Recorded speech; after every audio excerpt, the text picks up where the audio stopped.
দক্ষিণ পূর্ব এশিয়ায় আবারও ছায়া ফেলেছে যুদ্ধের কালো মেঘ। ১১৮ বছরের পুরনো বৈরিতা নতুন করে রক্তাক্ত রূপে ফিরে এসেছে থাইল্যান্ড ও কম্বোডিয়ার সীমান্তে। বিতর্কিত এমারেল্ড ট্রায়াঙ্গল, যা পান্না ত্রিভুজ নামেও পরিচিত, এলাকাকে কেন্দ্র করে দুই দেশের মধ্যে শুরু হয়েছে ব্যাপক সংঘর্ষ।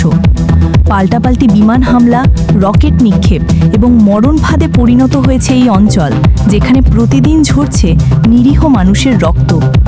সংঘাতের সূত্রপাত গত মে মাসে, যখন থাই সীমান্তের কাছে এক কম্বোডিয়ান সেনা নিহত হয়। এরপর থেকেই পরিস্থিতি অস্থির হয়ে ওঠে। সর্বশেষ বুধবার কম্বোডিয়ার সীমান্ত ঘেঁষা একটি এলাকায় ল্যান্ডমাইন বিস্ফোরণে গুরুতর আহত হন এক থাই সেনা। জবাবে থাইল্যান্ড F-6 যুদ্ধ বিমান দিয়ে কম্বোডিয়ার 2টি সেনা ঘাঁটিতে হামলা চালায়। আর সেই হামলার প্রত্যুত্তরে সীমান্তবর্তী থাই প্রদেশ বান নাম ইয়েনে রকেট হামলা চালায় কম্বোডিয়ার বাহিনী। এতে অন্তত 12 জন থাই নাগরিক নিহত হন এবং আরও 24 জন বেসামরিক নাগরিক ও 7 জন সেনা সদস্য আহত হন। থাইল্যান্ড কর্তৃপক্ষের বরাতে এই তথ্য জানিয়েছে কাতার ভিত্তিক সংবাদ মাধ্যম আল জাজিরা। তবে কম্বোডিয়া এখনও কোনো হতাহতের সংখ্যা প্রকাশ করেনি।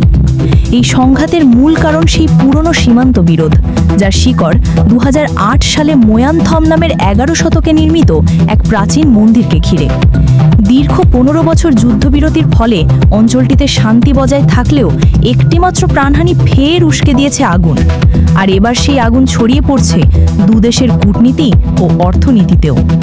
চীন ও মালয়েশিয়া ইতোমধ্যেই উদ্বেগ প্রকাশ করেছে। বেইজিংয়ে চীনের পররাষ্ট্র মন্ত্রণালয়ের মুখপাত্র বলেন, থাইল্যান্ড কম্বোডিয়া সীমান্তে সংঘাতের ঘটনায় আমরা গভীরভাবে উদ্বিগ্ন। আমরা আশা করি উভয় পক্ষ শান্তিপূর্ণ সংলাপের মাধ্যমে সমাধানে আসবে।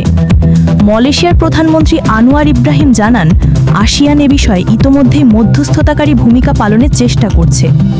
এদিকে থাইল্যান্ড সংঘাতের পরপরই সীমান্ত বন্ধ করে দিয়েছে এবং সেনা মোতায়েন জোরদার করেছে।